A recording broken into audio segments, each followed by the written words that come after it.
kemaslahatan akhirat mereka. Inilah yang diistilahkan oleh para ulama kita dengan siasah. Ya, siasah politik. Kemudian kita telah jelaskan juga melalui keterangan dari Ibnu Qayyim bahwa politik itu ada dua macam.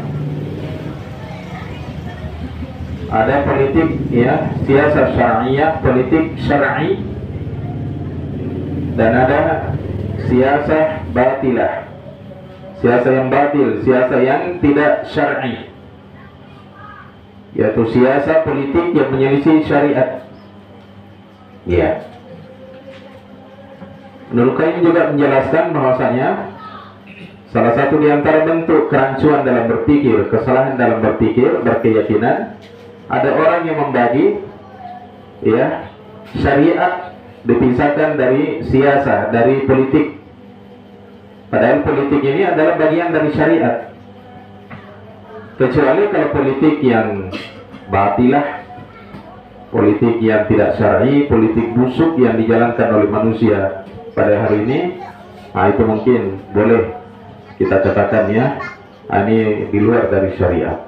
Tapi kalau kita ya membagi secara umum, ya ada syariat, ada politik, ya syariat tidak berhak berbicara politik, ya tidak boleh dikaitkan dengan syariat. Ini pernyataan yang batil, pernyataan yang keliru.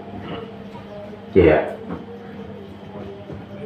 Jadi kemarin dikatakan oleh Ibnu Qayyim rahimahullah, wasiyasatu nau'ani. Politik itu ada dua jenisnya, siyasatun adilah, siasah yang adilah, siasah yang baik, politik yang baik, kaya juz'un minas syariati. Jadi ini satu bagian dari syariat. Politik yang seperti ini adalah satu bagian dari syariat.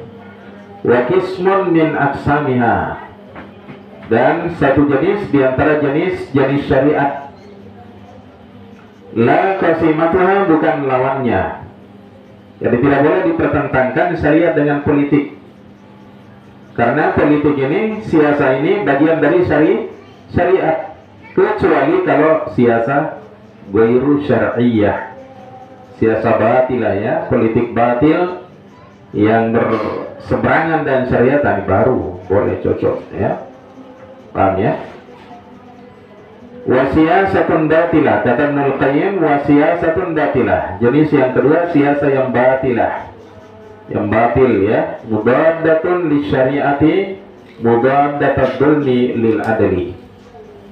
Ya, siasah yang batilah yang menyelisih syariat seperti penyelisihan kezaliman terhadap keadilan. Ya.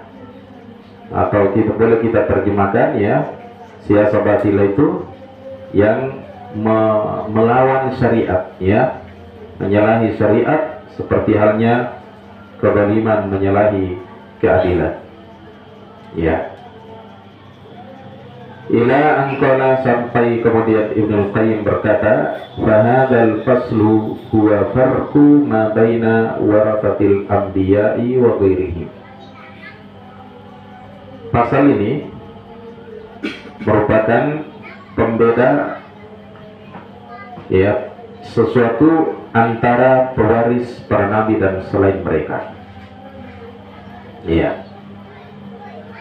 Wa asluhu mabniun ala harfin wahid,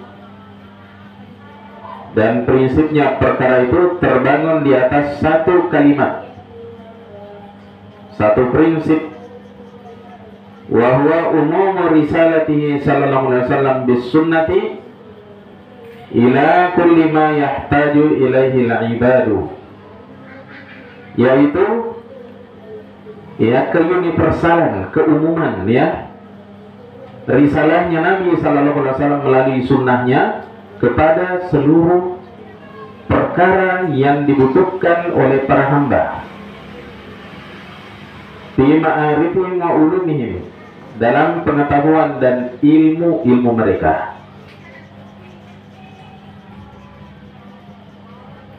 Jadi kata Ibnu Qayyim rahimahullah, bahwasanya satu prinsip dalam agama ini, tidak ada orang yang berselisih di atasnya, yaitu bahwa mereka sebuah keyakinan bahwa umumnya risalah Nabi SAW, ya, universalnya risalah Nabi SAW melalui sunnahnya kepada seluruh perkara yang dibutuhkan oleh para hamba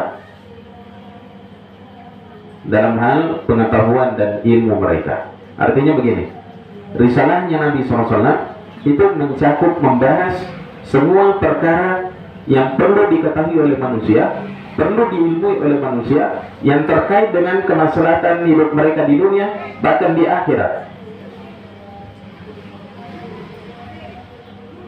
Jadi tidak boleh seorang muslim menyatakan bahwasanya agama ini ada kekurangannya.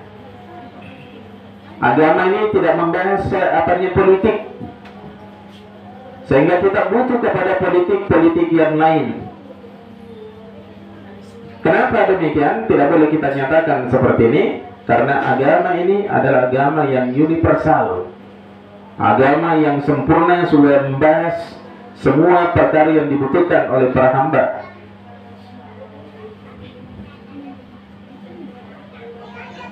Kita butuh pengetahuan tentang politik, ada dalam agama. Kita butuh pengetahuan tentang ibadah, ada dalam agama. Kita butuh pengetahuan tentang adab-adab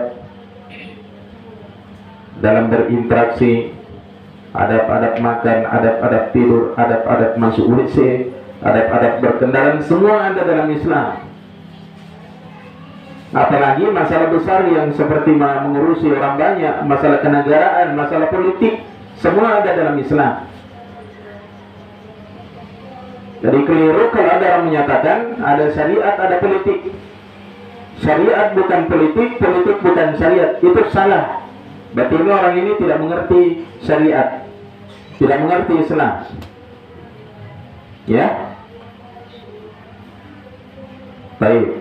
Jadi kata beliau, prinsip ini kata beliau adalah keuniversalan risalahnya Nabi SAW melalui sunnah beliau pada seluruh perkara yang dibutuhkan oleh para hamba fi ma'arifihim wa ulumihim, dalam pengetahuan dan ilmu mereka, allati biha salahuhum fi ma'asyihim wa ma'adihim, yang di dalamnya ada kemaslahatan mereka dalam kehidupan dunia mereka dan kehidupan akhirat mereka. Semuanya sudah dibahas. Apa yang kita butuhkan dunia, ada penjelasannya dalam syariat kita. Urusan akhirat ada penjelasannya. Bagaimana kita bahagia di negeri akhirat, semua sudah ada petunjuknya di dalam agama kita. Sehingga kita tidak butuh pedoman-pedoman, jalan-jalan, ajaran-ajaran di luar dari ajaran Al-Quran dan Sunnah. Ya, kita tidak butuh kepada isme-isme, ya, ajaran-ajaran, ya, jalan-jalan yang selain dari Islam. Ya, kita tidak butuh kepada kapitalisme, komunisme, dan isme-isme yang lainnya, karena agama kita sudah sempurna. Untuk apa kita cari jalan-jalan tersebut? Ya, baik. Kemudian kata Ibnu Qayyim rahimahullah, wa annahu la hajata ila ahadin siwahu, dan bahwa tidak ada hajat kepada seorang pun selain beliau, yakni selain Nabi sallallahu alaihi wasallam, albattata, sama sekali. Kita tidak butuh kepada tokoh-tokoh kafir atau tokoh-tokoh lainnya dari manusia-manusia yang dikenal, ya, punya teori, punya filsafat. Kita tidak butuh. Kita tidak butuh kepada Siddhartha Gautama. Ya, kita tidak butuh kepada ajaran Taoisme. Ya. Kemudian kepada Konfusius, ya, ajaran orang Cina, ya, yang lahir dari filsafat yang dicetuskan oleh manusia yang penuh dengan kekurangan, ya. Kita hanya kita mencukupkan diri dengan Nabi kita Muhammad SAW. Wa innama hajatuna ila man yuballighuna anhu ma ja'a bih. Hanyalah hajat kita kepada orang yang menyampaikan kepada kita dari beliau ma ja'a bih, sesuatu yang beliau pernah bawa. Kita butuh penyampai saja, ulama, ustadz yang menyampaikan kepada kita apa yang pernah diajarkan oleh Nabi SAW. Tapi kalau mencari ajaran atau mencari manusia yang punya ajaran selain Nabi Muhammad SAW, kita tidak butuh. Iya. Semuanya sudah diterangkan oleh Nabi SAW, semuanya sudah diajarkan oleh Nabi SAW. Iya. Faman lam yastakirra hada fi qalbihi, barang siapa yang tidak bercokol perkara ini di dalam hatinya, lam yarsak qadamuhu fil imani birrasuli, maka tidak akan tertanam kuat kakinya dalam keimanan terhadap Rasul. Jadi harus kita camkan dalam hati kita, kita tanamkan, kita ini tidak butuh kepada seorang tokoh selain Nabi Muhammad SAW. Kita tidak butuh kepada suatu ajaran, ya, suatu teori yang di dalamnya ada kemaslahatan, ya, kita harapkan, ya, di dalamnya ada kemaslahatan dunia dan akhirat kita selain dari ajarannya Nabi Muhammad SAW. Ya, karena beliau sudah membawa semua ajaran, semua kemaslahatan yang dibutuhkan oleh manusia. Beliau sudah ajarkan, beliau sudah jelaskan, beliau sudah rinci. Sampai urusan makan itu sudah dirinci oleh Nabi SAW. Ya, kita makan dengan perangkana. Kalau makan yang ada di depan kita. Jangan ambil makanannya orang, lauknya orang. Kalau kita makan, ya, baca bismillah. Kalau kita makan jangan berlebihan, ya, sampai kekenyangan, sampai tidak bisa bernapas. Ya, kalau kita makan sesuatu yang halal, ya, minum sesuatu yang halal, ya, sudah diajarkan semua oleh Nabi SAW. Kalau makan berjamaah dan orang lain makan kurma misalnya, jangan ambil sekaligus dua, ambil satu-satu. Makan langsat misalnya, ya, nah, ambil satu-satu. Atau makan durian setiap berjamaah, jangan langsung ambil 2 biji, 3 biji, baru disimpan di belakangnya. Itu rakus, ya. Semuanya sudah diatur oleh Nabi SAW. Sampai kecil itu sudah diatur oleh Nabi SAW. Kalau kita makan dari pinggir, jangan makan langsung dari tengahnya. Kalau kita makan, ya, jangan kita menjilat tangan di tengah kita makan. Nanti habis makan baru dijilat. Kalau ada makanan yang jatuh masih bisa dibersihkan, ambil kemudian bersihkan lalu dimakan. Kalau makan ambil sesuai dengan hajatnya. Jangan ambil makanan satu gunung kemudian tidak dihabiskan. Cuma 1, 2, 3 sendok saja. Ini sudah diajarkan oleh Nabi SAW. Habis makan kita ada doanya, ada zikirnya. Sebelum makan juga ada. Begitu rincinya Nabi SAW merinci adab-adab makan seperti ini, sampai kita tidak akan menemukan rincian-rincian seperti ini, adab-adab seperti ini dari ajaran manapun. Ya, ajarannya orang-orang Kristen mana ada seperti itu? Tidak ada. Katanya mereka manusia maju, ya. Mana ada aturan begitu? Justru kita ini orang Islam lebih maju dari mereka. Ya, urusan makan saja kita lebih maju daripada mereka. Ya. Baik. Jadi kita ini tidak butuh kepada seorang pun dari selain dari Nabi kita Muhammad SAW. Iya. Paling banter kita butuh kepada orang yang menyampaikan risalahnya Nabi kepada kita. Yani kita butuh kepada ulama, itu pun tugasnya hanya menyampaikan kepada kita, ya. Kita butuh kepada seorang guru yang memahami syariatnya Nabi SAW untuk menyampaikan ke kita. Paling banter seperti itu. Ya, adapun mencari pedoman lain, mencari orang kemudian diambil pedomannya, kita tidak butuh dalam perkara itu. Kita cukup dengan Nabi kita Muhammad SAW. Nah, kata beliau, kata Ibnu Qayyim rahimahullah, "Faman lam yastaqir hada fi qalbi." Barang siapa yang tidak bercokol perkara ini dalam hatinya, lam yarsakh qadamuhu, maka kakinya tidak akan tertanam kuat, ya, tidak tegar bil imani bi rasuli, dalam hal keimanan terhadap Rasul sallallahu alaihi wasallam. Jadi harus kita tanam kuat-kuat dalam hati kita bahwasanya kita hanya butuh kepada Nabi dan ajaran beliau. Dan yajibul imanu bi umumi risalati fi dhalik. Bahkan wajib beriman tentang keumuman, ya, keuniversalan risalahnya beliau dalam hal itu. Kama yajibul imanu bi umumi risalatihi bin nisbati ilal mukallafin. Sebagaimana halnya wajib kita beriman, ya, tentang keumuman, ya, keuniversalan risalahnya beliau, kaitannya dengan para mukallaf, hubungannya dengan para mukallaf. Iya, bahwasanya risalahnya beliau itu mencakup semua manusia.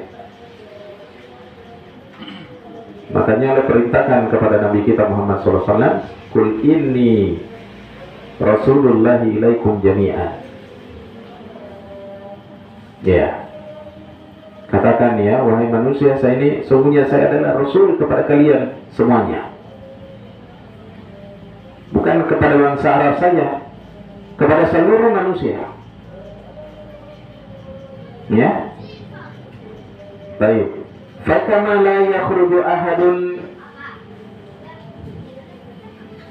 sebagaimana halnya manusia, ya, saya ulangi, fakama la yakhruju ahadun minan nasi an risalatihi albattata, sebagaimana halnya tidak boleh seseorang dari kalangan manusia itu keluar dari risalah beliau sama sekali.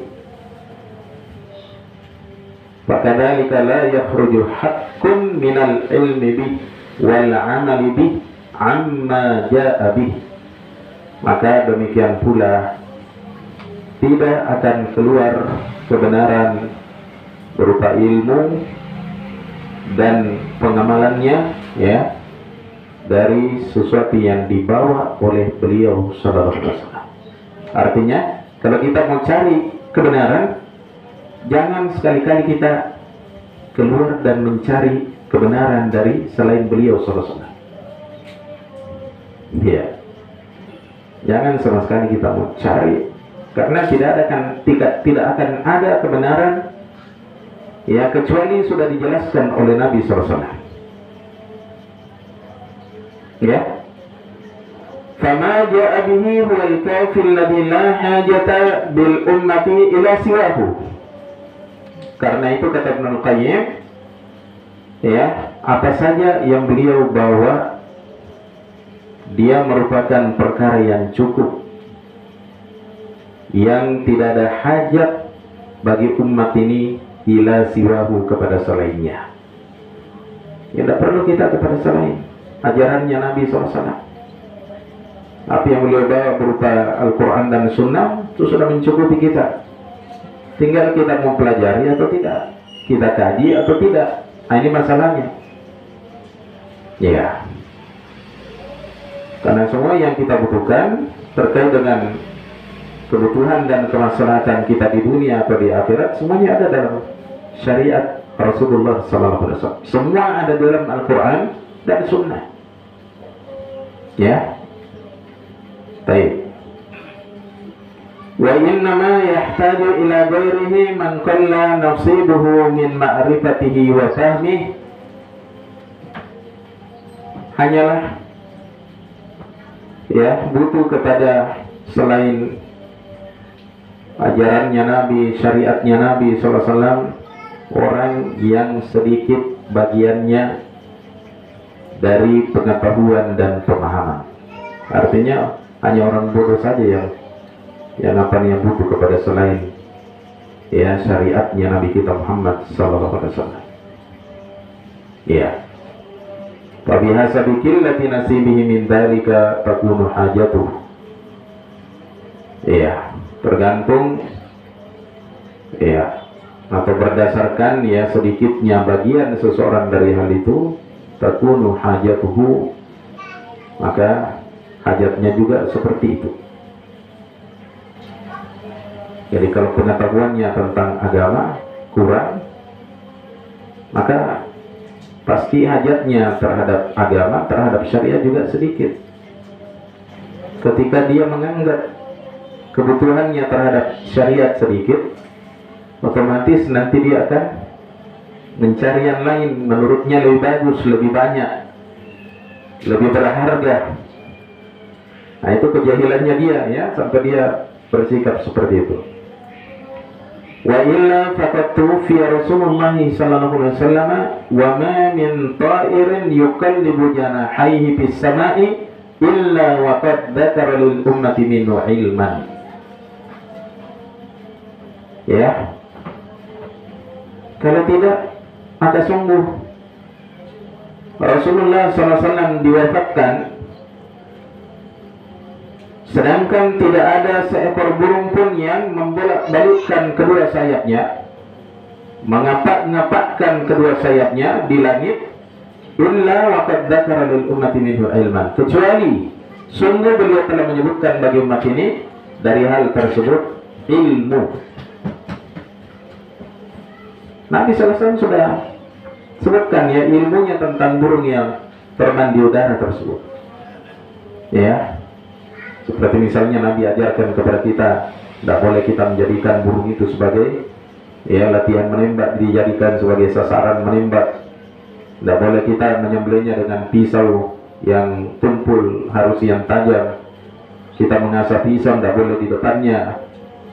Ya, tidak boleh kita menjual burung ya yang ada di langit, karena itu bukan punyata ya, belum jelas juga bisa ditangkap atau tidak ya. Nah, Nabi SAW juga sudah jelaskan ya burung-burung yang halal dan yang haram. Ya, tidak boleh kita mengadu hewan-hewan, termasuk diantaranya burung. Ya, sudah dijelaskan oleh Nabi SAW. Termasuk jenis burung di sini ayam ya. Iya, tidak boleh kita Pak Bite ya. Tidak boleh kita adu. Itu dilarang oleh Nabi SAW. Ya. Tidak boleh kita berjudi dengan burung. Tidak boleh kita menjadikan burung ini sebagai wasilah untuk melakukan kesyirikan, seperti yang dilakukan oleh kaum musyrikin. Ambil burung, terbangkan. Kalau ke kanan berarti dia pergi safar, kalau ke kiri tidak pergi, kalau lurus diulangi lagi, tangkap lagi baru terbangkan lagi ke atas, ke kanan kah, ke kiri kah, sampai burung itu entah ke kanan atau ke kiri baru dia berhenti. Itu dilarang oleh Nabi SAW. Ya, tidak boleh kita mengurung burung dalam sangkar tanpa diberi makan, beri minum. Ini luar biasa ya. Jadi syariat kita ini luar biasa ya, mencakup semua apa yang dibutuhkan oleh manusia. Tidak boleh kita memisahkan induk burung dari anak-anaknya, karena anak-anak burung ini masih membutuhkan induknya. Ya, tidak boleh. Baik. Jadi kata Ibnu Qayyim rahimahullah ta'ala, ya kalau tidak demikian maka sungguh Rasulullah SAW telah diwafatkan sedangkan tidak ada seekor burung pun yang mengepakkan kedua sayapnya di langit, kecuali sungguh Nabi SAW telah menyebutkan bagi umat ini ilmu dari burung tersebut. Ilmunya sudah diajarkan, dijelaskan oleh Nabi SAW. Baik. Wa'allamahum kulla syai'in. Dan Nabi SAW telah mengajari mereka tentang segala sesuatu. Kita sudah diajari semua perkara yang kita butuhkan, ada kebaikannya, ada kemaslahatannya bagi kehidupan dunia dan akhirat kita, sudah dijelaskan oleh Nabi SAW, sudah beliau ajarkan. Hatta ada batakhalli, sampai ya sampai apanya adab buang air sudah diajarkan oleh Nabi SAW. Sebelum kita masuk toilet, buang air misalnya, ya kita kalau zaman dulu ya, mereka bawa sarung atau hijabi dulu dirinya, tutupi dirinya dengan kain atau apa, atau turun di tempat yang cekung begitu ya, iya, berak di situ untuk apa namanya, ya supaya tidak dilihat manusia. Setelah berak, ya ditutupi supaya tidak menyakiti orang. Ya, aturan-aturannya ada semua. Kita berak misalnya sebelum kita masuk ke tempat, kita berak ke toilet misalnya, kita baca doa dulu. Ya, doa yang melindungi kita dari syaitan laki-laki dan perempuan, karena itu tempat yang didatangi oleh syaitan, tempat yang jorok. Ya, kalau kita dalam toilet jangan bertasbih, berzikir, berdoa di dalamnya, karena itu tempat yang tidak layak kita menyebut nama Allah di dalamnya. Ya, kita buang air jangan berlama-lama di dalam. Ya, melamun, merenung, berpikir sampai ada orang tidur dalam WC. Ya. Apalagi kalau WC-nya WC dulu ya, WC apa, jongkok, apa dulu ya. Nah, WC dulu. Karena ada orang tidur dalam WC. Ya. Kalau kita keluar dari toilet misalnya, ya, kita keluar dengan kaki kanan. Ya. Kalau tadi masuk, kaki kiri didahulukan. Ya. Kemudian di dalam toilet kalau ada yang beri salam jangan kita jawab. Nanti kita keluar baru dijawab salamnya. Kita buang air jangan menggunakan tangan kiri, tangan kanan, tapi tangan kiri. Ya. Kita masuk ke dalam toilet jangan kita menyentuh tempat-tempat yang kotor dengan menggunakan tangan kanan kita. Ya. Semua diajarkan oleh Nabi SAW. Kita buang air misalnya jangan kita buang air menghadap kiblat atau membelakangi kiblat. Makanya kalau kita bikin WC di rumah, ya, jangan hadapkan ke arah kiblat. Kalau sudah terlanjur wajib kita ubah posisinya. Anak-anak kita juga diajari masuk WC ya, jangan kencing menghadap apanya kiblat. Ya, tidak boleh kita kencing menghadap kiblat. Ya. Karena itu dilarang oleh Nabi Sallallahu Alaihi Wasallam. Ya, ini semua ada aturan-aturannya. Buang air ini. Kemudian yang berikutnya kata Ibnu Qayyim, wa adab al-jima'i, adab berhubungan. Ya, adab berjima', berhubungan suami istri sudah diajarkan oleh Nabi Sallallahu Alaihi Wasallam. Sebelum kita mendatangi istri ada doa yang diajarkan oleh Nabi Sallallahu Alaihi Wasallam. Ya, supaya kita tidak diganggu oleh syaitan dan juga anak kita. Ya, tidak boleh seorang itu berhubungan dikala sang istri sedang datang bulan. Ya, tidak boleh berhubungan di siang hari Ramadan. Ada semua aturan-aturannya. Ya, baik. Kemudian ya, ketika mengantar jenazah, orang yang habis berhubungan suami istri di malam hari tidak boleh dia menurunkan jenazah ke dalam kubur. Kalau dia semalam habis berhubungan ya dengan istrinya, sudah diajarkan oleh Nabi SAW, lengkap. Ya, ya. Kemudian datang istri tidak boleh lewat duburnya, tapi lewat ya tempatnya ya. Nah, jangan sembarangan.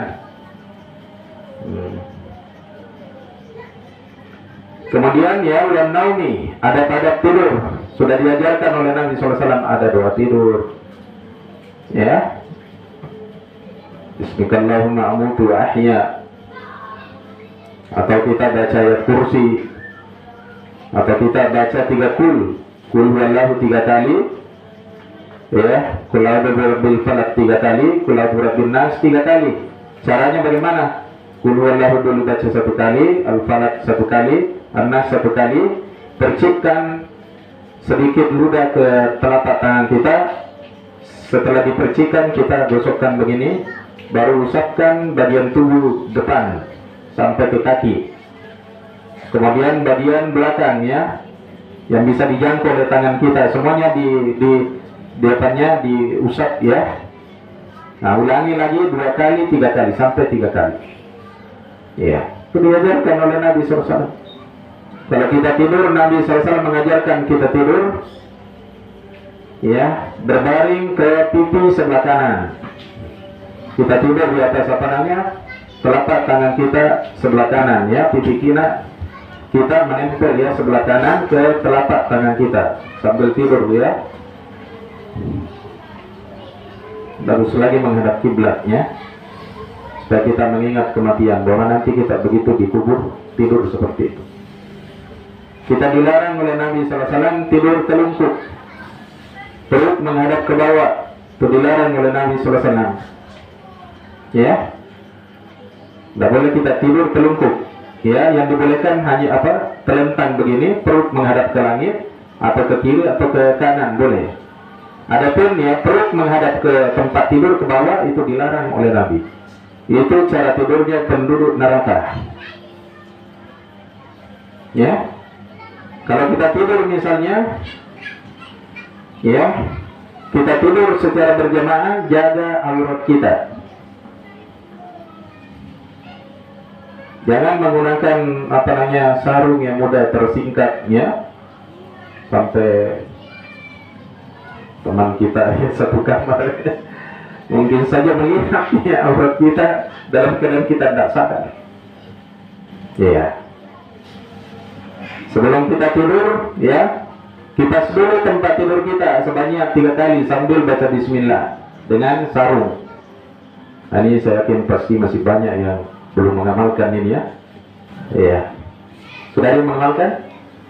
Angkat tangan dulu, coba ibu angkat tangan yang mengamalkan ini. 1, 2, 3, yang lainnya 4 ya. Jadi setiap kita mau tidur malam ya, di kipas itu 3 kali bismillah, bismillah, bismillah, dengan sarung, kipas dengan sarung. Kenapa jemaah sekalian? Karena kita tidak tahu apa yang ada di tempat tidur kita. Boleh jadi syaitan meletakkan sesuatu yang mengganggu kita, atau boleh jadi ada jarum, ada peniti, ada kaca, atau hal-hal yang mengganggu kita, atau mungkin ada bekas-bekas makanan yang mengundang semut. Luar biasa ya, Nabi sudah mengajarkan semua itu ya. Baik, kemudian ya, tidur tidak boleh satu sarung kecuali sama istri. Salah ya, satu selimut tidak boleh ya. Nah, kecuali sama istri, lain lagi ya. Tapi kalau kita dengan orang lain ya, jangan.